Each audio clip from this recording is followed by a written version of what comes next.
Attention gamers, when I think of the term elo inflated I think of this floating book flapping kitten who's likely the only champ in League of Legends with a kit that can drastically turn the tides of late game fights while being so mechanically easy that any ape with Tourette's and a spare elbow to spasm into a keyboard can play her.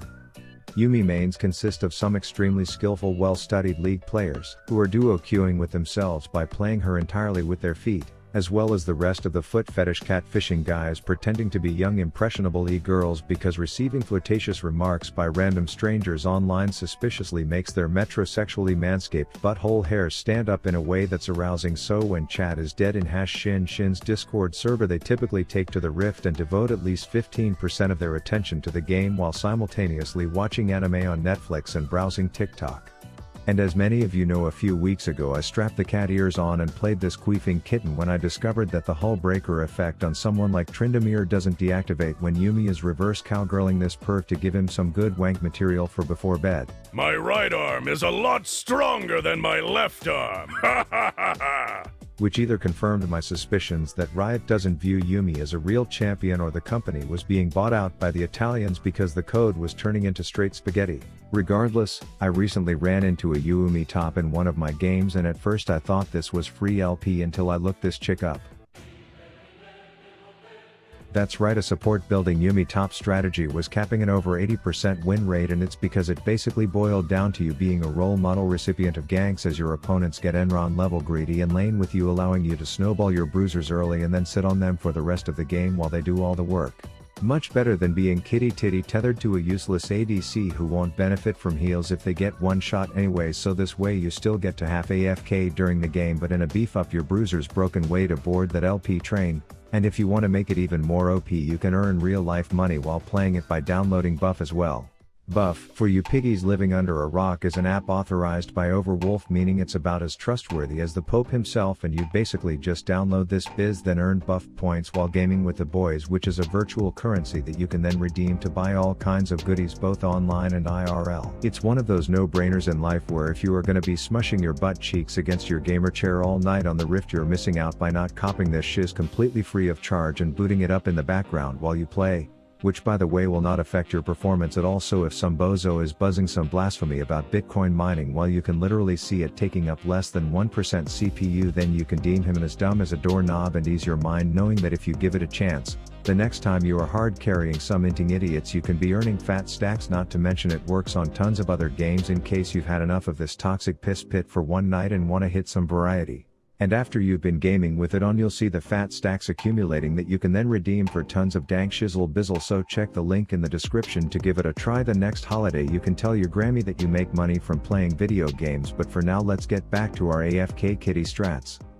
Now as I mentioned, this works the best when you find one or more big brawny bruisers and bounce between them like you're a clad happy drunk divorced cougar attending a football frat house party. So I am happy to introduce Spearman Stan on King Spin to win and off-brand GG on Man Bear Pig as the designated funnel recipients. Now for runes, just remember you are still a ball sack surfing support, so just do whatever the first guide on Belle Delphine's OnlyFans reads, and then the last thing to note is that you will still be taking the support item because trust me you will be getting zoned so damn hard it's not worth the stress sweat on your gooch you'd get from missing farm if you don't take it. And it's worth noting that this is still League, so you will 100% receive flame for this almost immediately, so just put on your innocent e-girl hat, say something animatedly pleasant like it's covered in happy queef clouds and stick to the plan.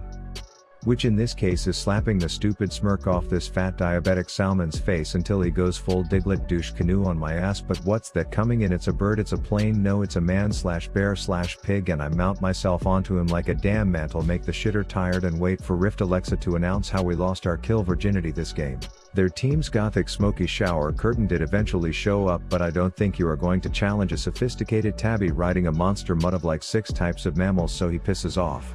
Then my desire to be up top alone with the Kench who Riot's recent remake Oh So Unbenched is on par with my desire to listen to Amy Schumer do stand up, aka not happening, so we head mid to see if we can answer the age old question, what does the fox say? But that bitch is clearly sick of being asked that, so she pieces out and we take a quick loop before hitting a Dua Lipa 180 on them hoes to ask this GMO lobster if he knows that Tryndamere expired days ago, to which he spits him out. We laugh at his inability to read labels and then we murder him and his friend. And at this point we deem it a good time to raid their jungle like it's a panty drawer and we are rebels in a 90s movie, and sure enough we have a run-in with one of the locals, so we fly the kite as I turn on the epilepsy simulator to buy time before Prince Pulled Dis Sword arrives as the sky gets dark and slightly polluted to create a nice scene for us to deliver a boop on the snoot. Then if you ever see Bierman in your local pub, please inform him that you saw the shit out of this interaction he had with the blast cone and remind him that Count Dracula survived purely because he didn't piss off the plant at the right angle. But it's all good because we were all in agreement that we would overstay worse than your in-laws when Thanksgiving dinner was 6 hours ago and you just want to watch your hentai and hit the hay, but luckily Trindy can briefly negate the effects of turrets by orgasming loudly, and this buys us enough time to purchase a bunk bed for 2 of them back in base before he dies. I do my best virus impersonation and transfer to a new host, but that one eventually dies too, so it's Blondie's turn to catch this furry infection. Oh hey Caitlin, didn't see you there that whole fucking time, we were just having World War III right in front of you, but anyways their team synergizes better than peanut butter and belly button lint, which means Ari makes neither a good door or a window and Nocturne makes a good lifeless corpse. Okay, long story short, we adopted a scuttle crab, named him Stanley, and one night drunk Trindy thought it would be funny to shove a Carolina Reaper pepper up Stanley's asshole. The thing got hostile and swelled up so much we had to let it loose, and sure enough the drunk punk with the peppers gets caught saying his goodbyes, so I head over to Kitty, sit on his face while also unleashing strobe light Grand Station onto these riff sluts. Side note, also discovered that a mounted Yuumi can pull tower aggro. The things you learn when you are playing League while also doing Sudoku and watching Joe Rogan podcasts and cooking dinner while doing homework. Am I right, Yuumi mains? Now full disclosure, me and the bruisers were popping off, but our bot laners were definitely solo queue teammate-esque players who have eaten one too many Tide Pods in their day, so we had to hover around until they got caught, which was another way of saying we tried to steal the shit out of their kills, but that wasn't always successful either. Then I call up the boys and tell them I know this great seafood restaurant if they are willing to travel a bit north, and they are all like, sign me the fuck up, to which I'm like, hells to the yes boys, I promise you won't regret it. They catch the fattest salmon on this side of the rift equator and then they dress those dumb bitches up like chefs. It's definitely borderline cancelable, but I promise you the trip will be worth it if you commit, and I think it went well. Oddly enough, we find freaking Stanley just chilling in river, still more inflated than a life raft, and considering we've all seen Godzilla, we come to the consensus Stanley needs to be put down. Then the lights go out and we get a visit from definitely not Blitzcrank, who is also definitely not going to steal the credit for killing swollen Stanley and me, and this right arm dominant douche, we're definitely not gonna let him leave without taking a to-go bag of dead bitch with him. And the lawyers up in the clickbait corporation of the RAV conglomerate said that for legal reasons I have to disclose that the big bruisers you are delivering queef enemas to all game may get drunk and greedy with power, causing side effects like diving 3 towers deep, and while it will still result in the enemy ADC dying because everything in League results in that, they will likely trespass onto this private property a bit too long and eventually the idiots will be incarcerated in Fountain.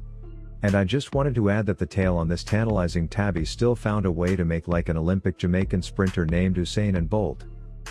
Then our ass-kicking A-Ram continues, and Lux, being a typical blonde, is the first to get fucked the second the lights go out. Then sure enough their jungler comes flying in post-nut clarity, being all like, I'm a cracked crab claw. Note, you see I make zero effort to hop onto that fragile sheriff as I need to keep 100% of the 30% attention I'm giving to this game focused on clutching a last-minute cowgirl queef into the undying king's dying mouth to give him life. Then we take a quick breath and I Chinese fire drill onto one-shot bruiser numero dos as we clean up, and I maintain my lifelong nickname as the masturbator. Anyways, me and this mammal man going through a perpetual identity crisis are just casually continuing to play this game completely wrong, which prompts me to strobe the shitters to save our asses, but they eventually regain consciousness, and right when I'm about to dismount and make for the hills I see Spinny Vinny Mr. Vigor ready to deliver a world record breaking dick into these douches, and sure enough 2 of them disappear out of thin air, and then we all take one look at this obese dressed up catfish, say look at your dead friends and do likewise.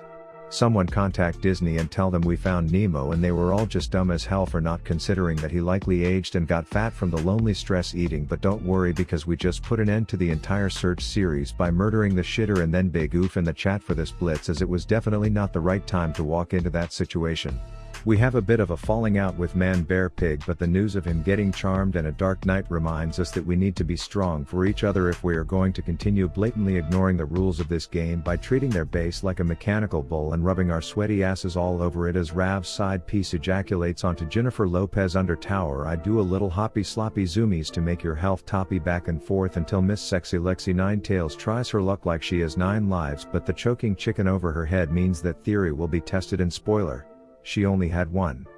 A few minutes pass and then it's right back to getting freaky in the unfriendly forest, and unfortunately for this shitscrank we were definitely not the people he wanted to pull, as the king's cum grown was locked, loaded and ready to provide limitless life as we go down the line and ask a bunch of people if they can tell us where their health bar went, and the outcome was definitely not good for any of them.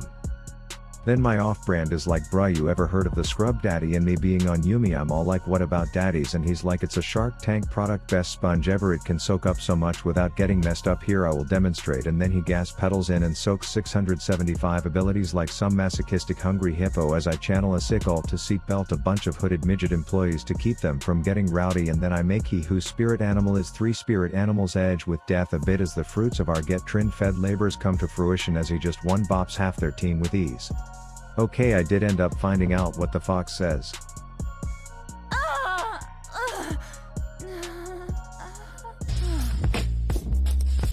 Then we had a quick run-in with the tin twat once again out in the open, definitely not where he should have been.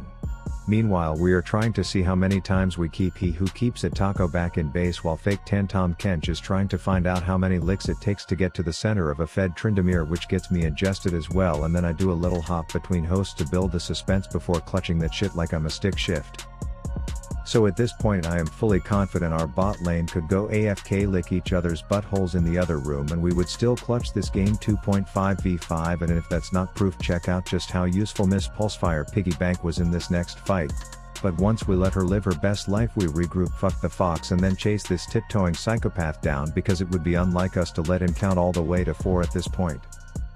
Then the game plan becomes siege and slay as we assert our dominance all over their territory, minus the fact where Lux contributes by doing nothing and then getting one shot as it's her turn to tag her bot buddy into life, as the grown-ups continue flying around imbued with the magical powers of a fictitious foot fetish kitty sitting on them pushing 2 buttons. And alert the high heavens, while we had more constant pressure than a chronic migraine in their base, our bot lane contributed for the first time all game by slaying Elder Dragon, and that turned the level of ridiculousness in this strategy to over 9,000 as we slapped them bitty silly and finished a game that we probably could have ended 15 minutes earlier.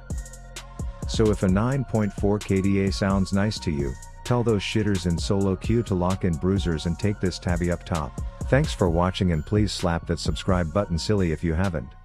Rav out. Don't fuck with Rabby boy, I'm in your crib with the blappy boy. Talk to me slick and I'm popping your pappy. If happy talk back, then I'm taking your Grammy, and boy oh boy I'll make her happy. Let's go.